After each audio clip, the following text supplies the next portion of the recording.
Bienvenue sur Spamat, la chaîne qui te spamme de maths. Je suis Victor Coher, professeur particulier depuis 2 ans et créateur de contenu sur YouTube. Et aujourd'hui, exercice plutôt classique, plutôt simple, plutôt rigolo finalement. Montrer que la fonction carré, elle est continue sur R. Alors ça peut nous paraître évident, mais bien évidemment en mathématiques, il n'y a pas de évident. Il faut prouver tout à partir des axiomes. Comment on fait ça? Déjà, on va avoir besoin du coup, pour montrer qu'elle est continue, on va avoir besoin de la définition de la continuité. Et qu'est-ce que c'est que la définition de la continuité? Alors, vous avez peut-être vu une définition avec les deltas, les epsilon, distance de delta, encore de calculus, c'est comme ça qu'on les voit, inférieur à mes couilles au bord de l'eau. Bon, on va pas utiliser celle-là, on va utiliser la définition topologique de la continuité. La définition topologique de la continuité, ça va être que une fonction f de s dans Rn, on va prendre la continuité dans Rn du coup, elle est continue si quand je prends un ouvert de Rn, alors l'image réciproque est ouverte. Donc je vais illustrer ça avec la fonction carré du coup, parce que il faut un peu qu'on s'imprègne de ça. Donc la fonction carré, comme vous savez, elle ressemble à peu près. Oh là, j'ai très mal fait ma fonction carré. Elle ressemble à quelque chose comme ça, voilà. Bon, c'est pas très symétrique, c'est pas voilà, on s'en fout. Est-ce que si tu prends, donc là on va se placer sur ce R là finalement. Si tu prends un ouvert ici. Tu fais ça, donc on prend pas les points qui sont là, tu vois, on dit vraiment que c'est un ouvert, quoi. Et bah son image réciproque, elle sera ouverte. Donc son image réciproque, ça ira, tac. Ça ira ici, voilà, ce sera ce truc-là, voilà. En gros, c'est ça l'intuition. Voilà l'intuition qu'il faut avoir, quoi, sur la continuité. Alors, bien sûr, j'ai pas défini l'ouverture. Mais ça, je l'avais fait dans une précédente vidéo, je vous invite à aller la voir. Je vous mets quand même de la définition ici au cas où de l'ouvert, c'est-à-dire que, en gros, intuitivement, ça pourrait dire quoi ouvert? Ça pourrait dire que tu pourrais te déplacer autant que tu veux à droite et à gauche. Là, par exemple, comme on prend pas les points, tu pourrais autant de fois aller à droite que tu veux, et pareil pour la gauche, quoi. Mais ça se dit que, en dimension supérieure, ça dit que toute boule. Enfin, tu peux toujours trouver une boule qui est incluse dans... voilà. Bon, c'est pas très... Je vais pas vous faire un exemple, je vais pas m'attarder dessus parce que j'avais déjà fait une vidéo dessus, je vous laisse aller la voir. Mais voilà l'intuition qu'il faut avoir. Donc comment est-ce qu'on fait pour... Je vais mettre ça ici, pour le garder à côté de nous, pour l'intuition. Comment est-ce qu'on fait du coup pour prouver que la fonction carré, elle est continue? Je vais tracer un petit trait. C'est simple, on va prendre un ouvert de R et on va prendre sa fonction réciproque du coup. Un ouvert de R, c'est quoi un ouvert de R? Comment on caractérise un ouvert de R? Un ouvert de R, c'est tout simplement caractérisé comme une union d'ouverts. Donc là, je vais marquer union des AI, BI, voilà. Avec ça, du coup, c'est le symbole pour un ouvert. Là, souvent, vous le notez comme ça. Moi, j'ai décidé de le noter comme ça parce que je préfère. Bon, voilà, quoi. Ça ne regarde que moi. Donc ça, c'est un ouvert du coup de R, une union de A I B I. Donc ici, si je reprends l'exemple là, un ouvert, ce serait par exemple ça et plusieurs trucs. Enfin voilà, quoi. En gros, il y a... Voilà, tu peux faire un ouvert avec des unions, quoi. En gros. Et comment est-ce qu'on fait du coup pour arriver à la fonction carré? Du coup, on va prendre l'image réciproque. On va prendre f-1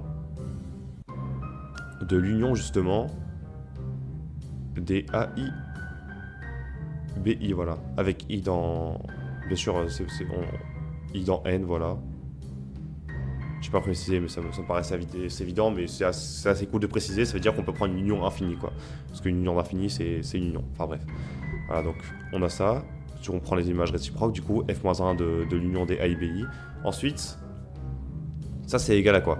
Ça c'est égal, de manière générale, quand tu as une réciproque d'une union, tu peux toujours... sweeper en théorie des ensembles. C'est quelque chose d'assez classique en théorie des ensembles. Hein.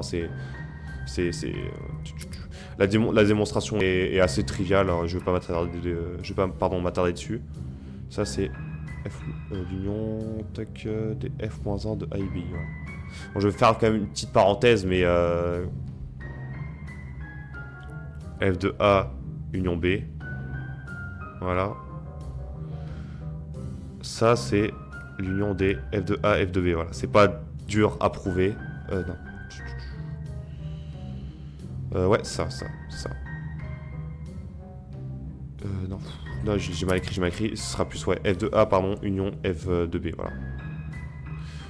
Voilà, ça, c'est vraiment très facile à prouver en théorie des ensembles. Il n'y a pas de galère. Tu prends X appartenant à l'union B, ensuite t'arrives ça, tu prends ça appartenant à ça, t'arrives ça, bon, voilà, quoi.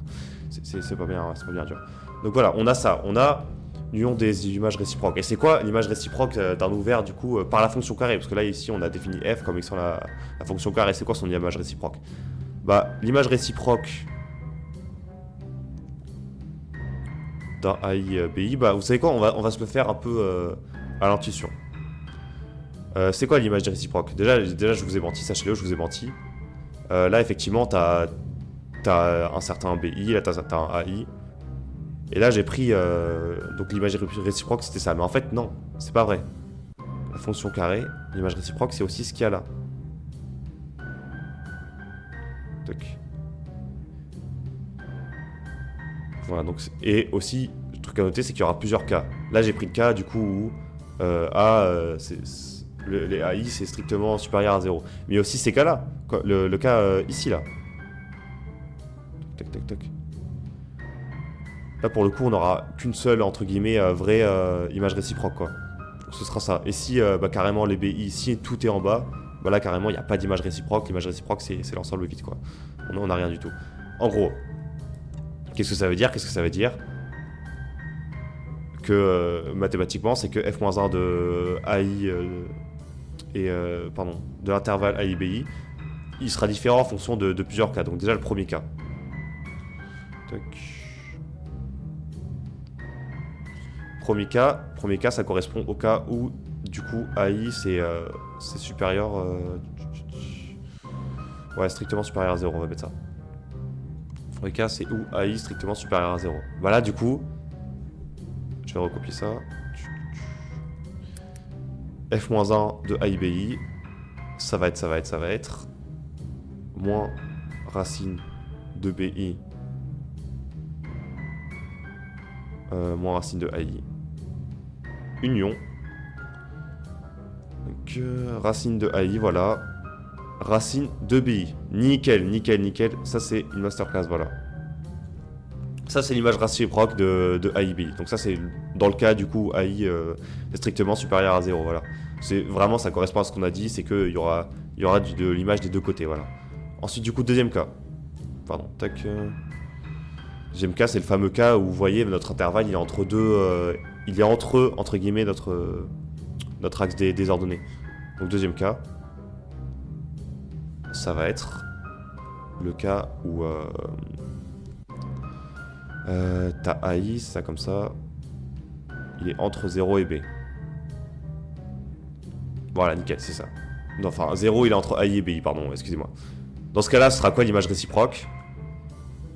Bah l'image réciproque, donc f-1 de AI-BI. Ce sera... Excusez-moi, ouais, ce sera moins racine de BI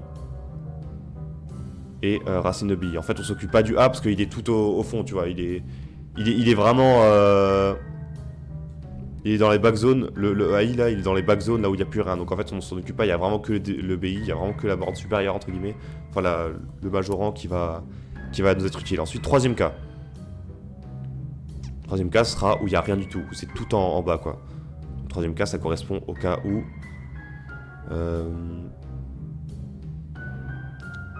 BI strictement inférieur à 0, mais il y a un truc qui me chagrine un peu, c'est que j'ai pas fait tous les cas. Vas-y. Allez, on va faire ça, comme ça on couvre tous les cas. Et on est content, Ok. Troisième cas, du coup, c'est quand BI il est négatif. Bah là, du coup, juste l'union des... pardon, l'image réciproque de ton AI-BI, bah ce sera juste l'ensemble vide, il n'y a rien du tout. Ok, c'est bien. Qu'est-ce qu'on en déduit de ça? Bah on a déduit, qu'est-ce qu'on sait du coup, c'est que notre union, notre image réciproque, entre guillemets, c'est ça, c'est l'union des f-1 de AI-BI. Mais si tes f-1 de AI-BI, c'est tous des ouverts, bah c'est bon, parce qu'une union d'ouverts, c'est ouvert. Ça, c'est un truc que tu dois savoir. Donc, union des AI, quand AI, c'est des ouverts, ça, c'est ouvert, voilà. C'est un truc qu'il faut absolument que tu saches, ça, c'est assez classique. Et du coup, ça veut dire quoi ça? Ça veut dire que si tout est f-1 de A et B sont ouverts, c'est bon. Donc on va vérifier. Est-ce que dans le premier cas c'est ouvert? Voilà, oui, complètement. Là t'as clairement un ouvert, parce que c'est un intervalle ouvert, et comme j'avais prouvé justement dans la précédente vidéo, les intervalles ouverts sont tous des ouverts. J'ai pas prouvé que l'union d'ouvert c'est toujours ouvert, je le ferai peut-être dans une prochaine vidéo, excusez-moi. Mais du coup ça c'est complètement ouvert, voilà. Moins racine de BI, ça pareil, c'est un intervalle ouvert, donc c'est complètement ouvert.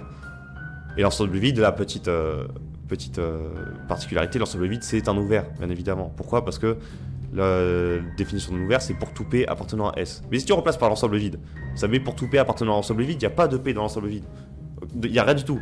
Donc, du coup, par définition, c'est toujours ouvert. Comme tu peux pas trouver un P, bah du coup la propriété elle est vraie pour tout P, donc elle est vraie pour... vous voyez ce que je veux dire ou pas?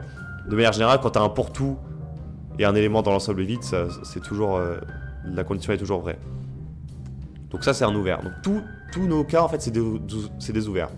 Donc c'est bon, du coup on a gagné. On a bien prouvé que nos images réciproques c'était des ouverts et du coup que la fonction f qui a x associé x carré, elle est ouverte.